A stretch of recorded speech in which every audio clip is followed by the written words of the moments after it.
ಬಹಳ ದಿನಗಳ ಬಳಿಕ ಪವಿತ್ರ ಗೌಡಗೆ ಒಂದು ಬಿಗ್ ರಿಲೀಫ್ ಸಿಕ್ಕಿದೆ ಅಂತ ಹೇಳ್ಬೋದು. ಈ ಸಂದರ್ಭದಲ್ಲಿ ಪವಿತ್ರ ಗೌಡಗೆ ತಾವು ಏನಾದರೂ ಸಜೆಷನ್ ಕೊಡ್ತೀರಾ ಈ ಥರ ಮುಂದಿನ ದಿನಗಳಲ್ಲಿ ಇಲ್ಲಿಂದನೇ ದೂರದಿಂದ ನಿಂತು ಒಂದು ಸಜೆಷನ್ ಕೊಡೋದಾದರೆ? ಸಜೆಷನ್ ಅವ್ರಿಗೆ ನಾನು ಕೊಡೋಕ್ಕಾಗಲ್ಲ ಸರ್, ಯಾಕಂದರೆ she is A smart lady, she knows what she is doing, ಅವ್ರಿಗೆ ಗೊತ್ತು ನಾನು ಏನು ಮಾಡ್ತಾಯಿದ್ದೀನಿ ಅಂತ.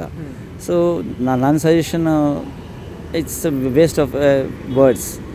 ಅವ್ಳಿಗೆ ತುಂಬ ಚೆನ್ನಾಗಿ ಗೊತ್ತು ಅವಳು ಏನು ಮಾಡ್ತಾಯಿದ್ದಾಳೋ, ಏನು ಮಾಡಬೇಕು, ಯಾವ ಥರ ಇರಬೇಕು ಎಲ್ಲ ಚೆನ್ನಾಗಿ ಗೊತ್ತಿದೆ. ಫೈನಲಿ ಈ ಪ್ಲ್ಯಾಟ್ಫಾರ್ಮ್ ಮೂಲಕ ಅವರನ್ನು ಏನಾದರೂ ವಾಪಸ್ ಕರೆಯುವಂಥ ಪ್ರಯತ್ನ ಮಾಡ್ತೀರಾ ನೀವು? ಇಲ್ಲ ಅವ್ರು ಕರೆದ್ರೆ ನಾನು ಬರ್ತೀನಿ, ಬಟ್ ಅವ್ರು ಕರೆದ್ರೆ ಬರ್ತೀನಿ.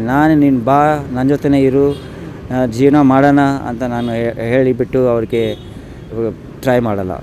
ಯಾಕಂದರೆ ಏನೋ ಗೊತ್ತಿಲ್ಲ, ಅವ್ರು ಬರಲ್ಲ ಅಂತಲೇ ಎಲ್ಲೋ ಒಂದು ಕಡೆ ನನ್ನ ಮನಸ್ಸಲ್ಲಿದೆ ಸರ್. ಅಲ್ಲ, ನೀವು ಯಾಕೆ ಅಂದ್ಕೋತೀರಿ?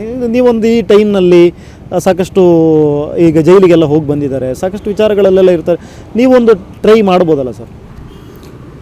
ಅಂದರೆ ನಿಮಗಿರೋ ಮನಸ್ಸಿಗೆ ನೀವು ನನಗೆ ಸಾಕಷ್ಟು ಅವರ ಮೇಲೆ ಪ್ರೀತಿ ಇದೆ, ಇನ್ನೂ ಕೂಡ ಹಾಗೇ ಇದೆ, ಅವ್ರು ಯಾವತ್ತು ಬಂದರೆ ಆಕ್ಸೆಪ್ಟ್ ಮಾಡ್ತೀನಿ ಅಂತ ಅವರಾಗೆ ಬರಬೇಕು ಅಂತ ಯಾಕೆ ಆಯ್ತಾರೆ? ನೀವಾಗೆ ಹೋಗಿ ಒಂದು ಸಲ ಮಾಡ್ಬೋದಲ್ಲ? ಇಲ್ಲ ಸರ್, ನಾನು ಹೋಗ್ಬಿಟ್ಟು ಮಾಡಲ್ಲ. ಯಾಕಂದರೆ ನಾನು ಹೋಗ್ಬಿಟ್ಟು ಮಾಡಿದ್ರೆ ಅವ್ರ ಮನಸ್ಸಲ್ಲಿ ಏನಿದೆ ನನಗೆ ಗೊತ್ತಿಲ್ಲ ಅಲ್ವಾ. ಅವ್ರ ಪಾರ್ಟಿಗೆ ಅವ್ರು ಬಂದರೆ ನಾನು ಆಕ್ಸೆಪ್ಟ್ ಮಾಡ್ಕೊತೀನಿ.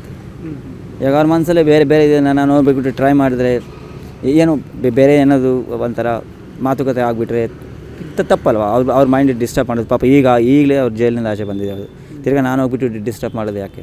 ಅವ್ರ ಪಾಠಕ್ಕೆ ಅವ್ರು ಬಂದರೆ ನಾನು ಇಟ್ಸ್ ಓಕೆ, ನೋ ಪ್ರಾಬ್ಲಮ್.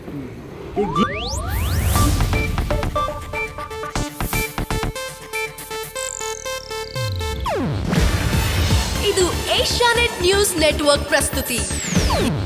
ನೀವು ನೋಡ್ತಿದ್ದೀರಾ ಏಷ್ಯಾನೆಟ್ ಸುವರ್ಣ ನ್ಯೂಸ್.